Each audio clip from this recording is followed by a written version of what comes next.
Welcome and good morning, students. Today we will begin the poem Animals, written by the poet Walt Whitman, an American poet. Here, the poet talks, as from the name, we can understand that the poet talks about animals. The poet tells us that he feels more at home with animals than human beings, whom he finds very complicated, false, but animals do not possess this quality. So, we'll begin with the poem.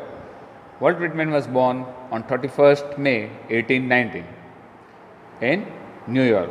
So, he is an American poet, not a British poet.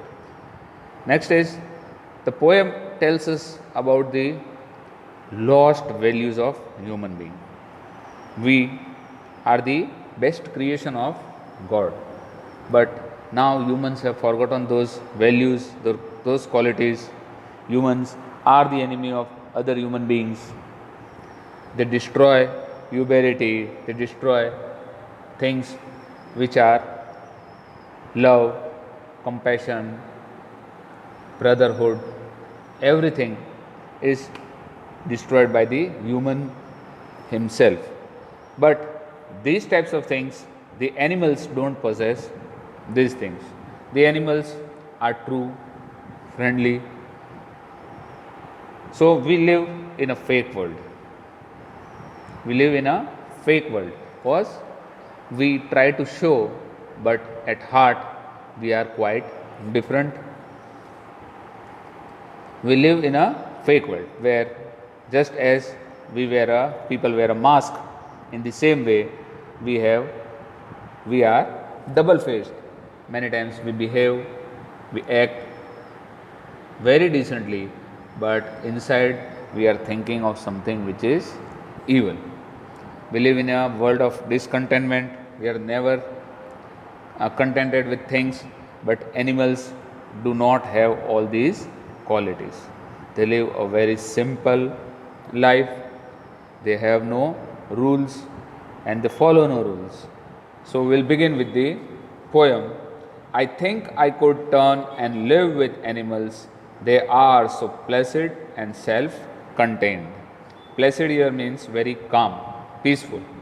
Self-contained means they are always satisfied with what they have, contentment.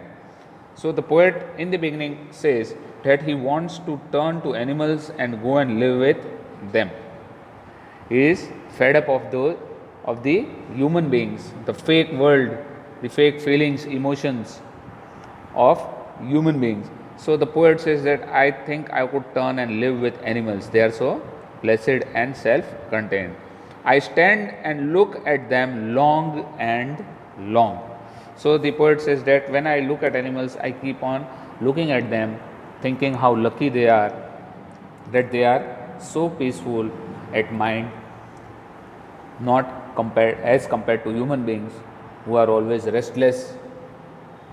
And here the line, I stand and look at them long and long. Here the word long and long, as we read, it can be long and long. You may understand as if the poet is waiting very long time. But here the other long at the end is longing. He is longing for that life. He is looking at those animals for long time, and then his longing means has the other meaning. Longing means he desires to be with animals, to be with them. So here he expresses the desire to turn away from the human being. In these lines, he says that he wants to turn away from these human beings, the fake world, and he wants to be with animals where there is only love. The next thing, we'll begin with the fourth line. They do not sweat and whine about their condition. They do not sweat and whine about their condition. They do not lie awake in the dark and weep for their sins. So here the poet says they do not sweat and whine. Whine means cry and complain. We human beings keep on complaining. We are never satisfied. Always we keep on complaining. I don't have this, I don't have that, I wanted this, I didn't get this. This is what we do. Animals never do these types of things. So they never even whine, cry and complain about their condition. We are never satisfied. We always long for money, that if I was rich, if I had this much, if I had that much. We keep on going on and on, but animals don't. They never cry and complain. They never say anything about their condition also. They do not lie awake in the dark and weep for their sins. Now, we humans create many sins. Animals don't create sins. Okay? We do wrong things, then we have to repent about it, we have to cry over it, we are unable to sleep at night because we are running behind materialistic things, we are doing wrong to people also, human beings. So do not lie awake. We have sleepless nights, we are awake due to the tension and the problems in our life. Animals don't have. They have a very peaceful, they sleep very peacefully because they don't have any kind of tension. They do not lie awake in the dark and weep for their sins. And many times we have to weep also for our sins. We cry that we had done something wrong. We repent. Animals don't have this quality. They never do any kind of sin. So they never need to repent over it. They do not make me sick discussing their duties to God. So here the poet says that he is impressed by the natural quality of animal. These are the natural qualities of animals. Animals don't develop this quality, they have in themselves. So the poet is very much impressed that they have such a good quality, and they do not make me sick discussing their duty to God.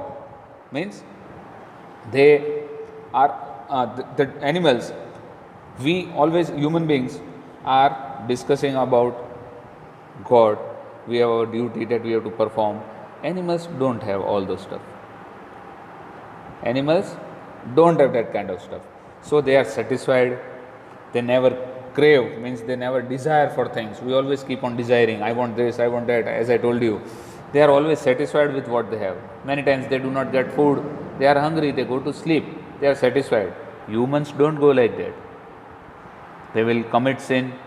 They want money, they will do something wrong and get it, but animals won't. They do not make me sick discussing their duties to God, and we also have many duties towards God. Animals do not perform any kind of such duty also.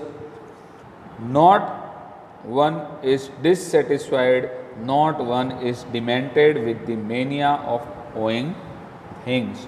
Demented means behaving angrily towards something, and mania is being very crazy about something. So here a very good line, not one is dissatisfied. None of the animals are dissatisfied that I don't have this, I don't have that. Not one is demented, never they behave angrily with because they don't have things, or they don't possess few things, they never dement over it with the mania of owing things. They don't need anything. We human needs thousands of things to make our life comfortable. Animals don't need anything, so they never even complain about it. They don't have the mania. Humans have the mania. After buying one thing, they want another, after that they want another. They are very innocent and loving. Humans are not. They crave for things, they run behind things, and they have a mania of owing things. If I bought this, next time I should buy a better thing. Next time I'll try to get it more better. If I have a small car, I want a bigger one. If I have a small house, I want a very large one. So these are the things that these are the qualities of human beings. Animals don't have these qualities. They are very much satisfied and happy with what they have.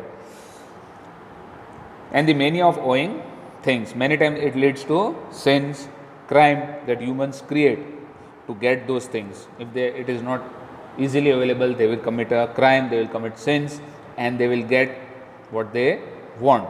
So animals never commit any sin, they do not commit crime. Next line is, not one kneels to another nor of his kind. So here the poet says that we human beings kneel, means we get on our knees if we want something, and many times if we have done something wrong, we have to repent for forgiveness, we are on our knees. So, not one kneels to another, nor of his kind. We kneel to God also for forgiveness. Many times we kneel to human beings also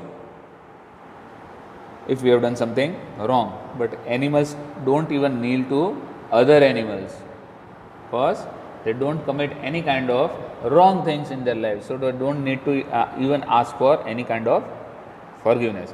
For them, everybody and everything is equal.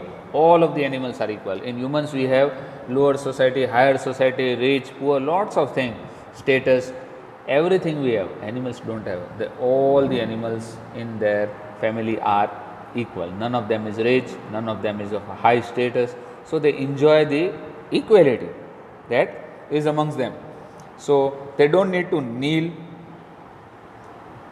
to others or even to their own species or their own kind. Lived thousands of years ago. We kneel to our ancestors, those who lived thousands of years ago. We pray. Animals don't do any kind of such kind of any things. They don't need even to bow down to their ancestors or those who had lived, their forefathers. No, nothing. So we'll continue now. Not one is respectable or unhappy over the whole earth. For them, none of one is respectable or unhappy over the world or the entire earth. For animals, everything is totally equal. For them, each and everything is equal. He has to be more respected, he has not to be respected, nothing of that sort. Or unhappy over the whole earth. Their animals are always happy. You will not see them very unhappy in their life. Then, so they show their relations to me and I accept them. Animals are as they are. We humans, as I told you, we wear a mask.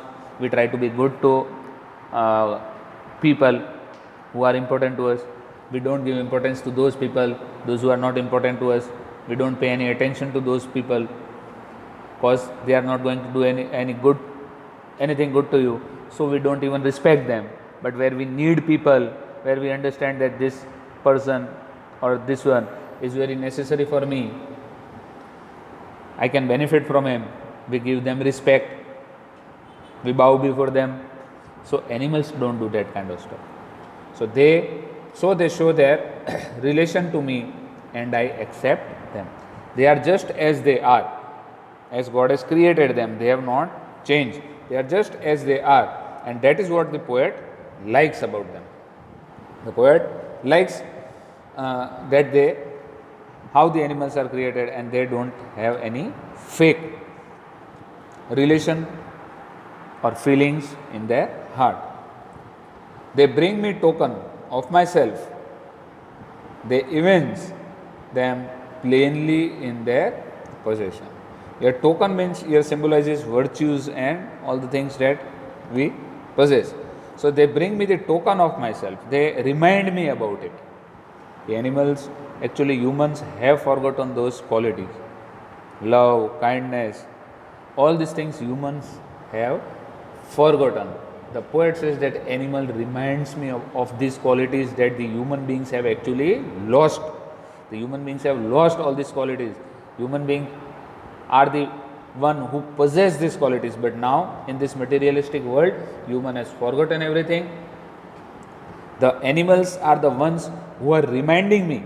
The animals are the ones who are reminding me of these qualities. That's why it said the token. They bring me token of myself. They remind me of the virtue, love, kindness, faith, all these things. They evince means show, to show something. They evince them plainly in their possession. And as I told you, that animals, they just show. If they are angry, they show anger. If they love, if they are loving, they just show love.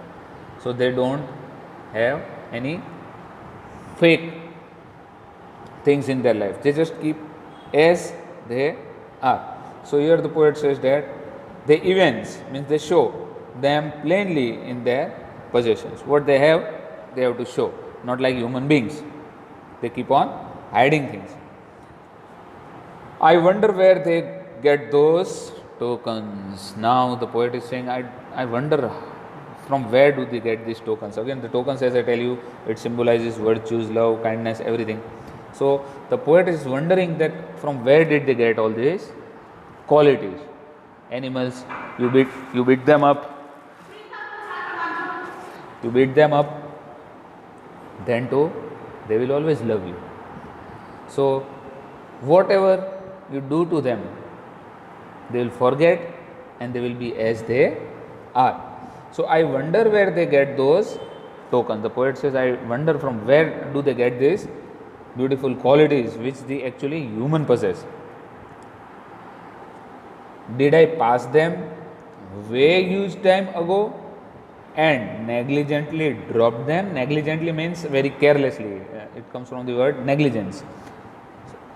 Did I pass that way huge time ago and negligently dropped them? Very good line. At the end, the poet says that these qualities are of human beings, and human beings possess this quality of love, kindness, faith, all these qualities.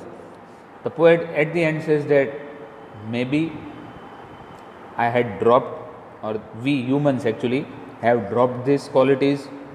We have become so harsh, so unkind in our life that maybe we have dropped these beautiful qualities which actually we have.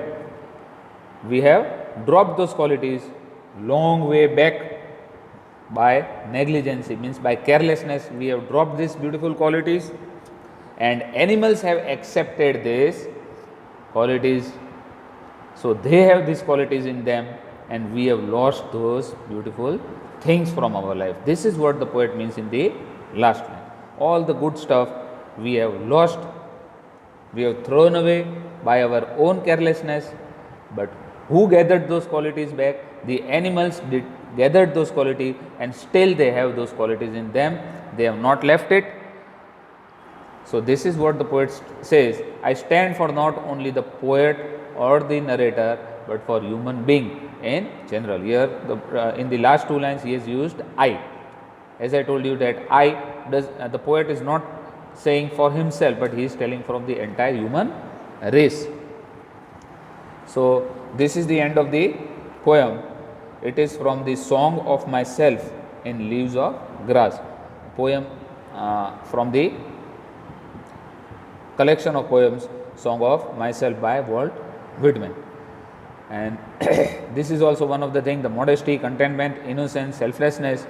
We humans have lost all these qualities, and all these qualities we can find in animals now. The humans have lost, and the animals still possess this quality. Now the animals have this quality. Again, we'll just wind up with Walt Whitman is known as the father of free verse. You can see that when you read the poem, none of the words are rhyming. The poems which are not free verse, they are rhyming at the end. None of the words rhyme here. So he is known as the father of free verse. He started writing poems in this manner. Previously they were not written. He wrote the poems which were not rhyming. So this is one of the example. No regular light stream, it is free verse, and only few figures of speech that are the literary devices in the poem. One is the alliteration, as we know that the sound is repeated in the connected words here. I will give you also the example. I stand and look at them long and long. The L has been repeated, and in the next line, I wonder where they get those tokens. W and WH, W and TH are repeated. The next is repetition in the line.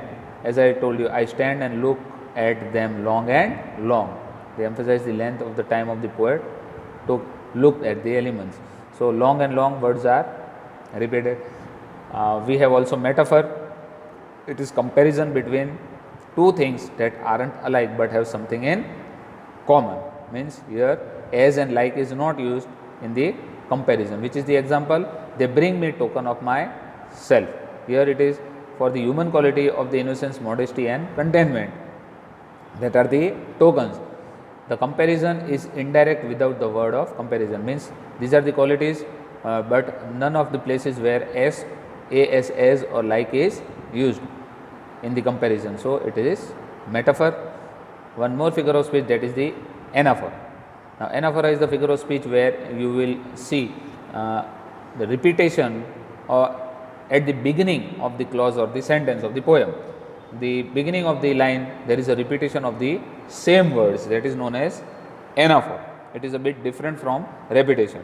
Here it is used 3 times in the poem, 1, 2 and 3, 4 and 5, the third, fourth and fifth line. They do not, it begins with they do not, then again the next line begins they do not, and again it begins with they do not. Means 3 lines are there. They emphasize the absence of evil quality in animals which we find in human beings. So, here it is repeated 3 times.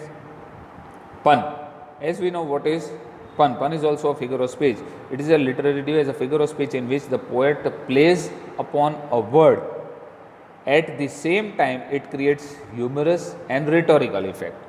So, actually it's a playing with words, that is known as pun. You have to understand pun, because it is at the first reading you will not understand it. I had explained in the poem also, and it is in the line, I stand and look at them long and long. So, first you read, you think it is long and long, means the poet is telling that he is waiting long time, for a very long time. But here the pun is that the first long and the second long, no doubt the spellings are same, but they have a different meaning. Long comes from longing. So, here see the same thing, long and long. He stands and looks at the animals for long time, that is the first long, and he longs to be one of them. And long means he is longing to be with the animals, he wants to be with animals, to wants to live a life with them, that is his longing. So, here that is the pun. Again the anaphora I will show you, so that it will be easy for you. They do not and they do not. So, it is an anaphora here, and not one, not one, not one. Other 3 lines are also there, that are that is an example of anaphora, because again those 3 lines have the first beginning of the line is with the same word, not one and not one. So, that is the poem. This is the poet Walt Whitman, and as we complete the poem, there is thinking about the text on page number 84, and just read down the poem, a very good poem. Again read it down and write down the question answers in your fair book. These are the few things that we will understand from the picture about the difference of what human beings think and what animals think. So, this is the contrast that will help you to understand the poem better. Here we come to the end of the story, a poem actually, but today we come to the end of the poem here. Until we meet again, thank you very much. Please do write down the question answers in your fair book too.